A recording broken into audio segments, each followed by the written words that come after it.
కాసేపటికే రైతుల సంఖ్య పెద్ద ఎత్తున పెరగడంతో అరెస్టులు సాధ్యం కాలేదు. వారిని చెదరగొట్టేందుకు టీఆర్ గ్యాస్ ప్రయోగించారు. దాంతో ఆందోళనకారులు తలో దిక్కు పరుగులు తీశారు. అక్కడ పరిస్థితి తీవ్ర ఉద్రిక్తంగా మారింది.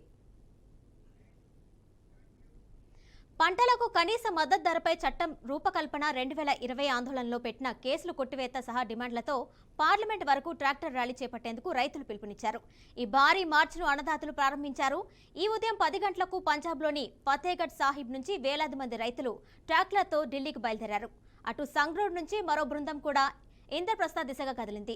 రైతుల ఆందోళనను భగ్నం చేసేందుకు పోలీసులు అత్యంత కట్టుదిట్టమైన భద్రతా ఏర్పాట్లు చేశారు. నగర సరిహద్దుల్లో భారీగా బలగాలను మోహరించారు. రహదారులపై బహుళ అంచనాల్లో బారికేడ్లు ఏర్పాటు చేశారు.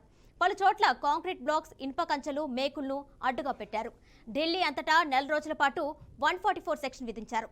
ముందు జాగ్రత్తగా పార్లమెంట్ సమీపంలో ఉన్న సెంట్రల్ సెక్రటరీ మెట్రో స్టేషన్ను మూసివేశారు.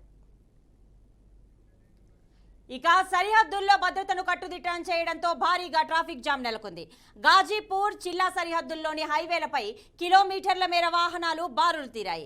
ట్రాఫిక్ నెమ్మదిగా కదులుతోంది. కిలోమీటర్ దూరానికే గంటకు పైగా సమయం పడుతుండటంతో వాహనదారులు అవస్థలు పడుతున్నారు.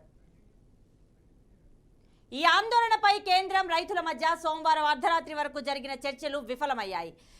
ఎంఎస్పీ చట్టబద్ధత కల్పించాల్సిందేనని రైతు నాయకులు చేసిన డిమాండ్పై ఏకాభిప్రాయం కుదరలేదు. దీంతో రైతులు ఆందోళన ప్రారంభించారు.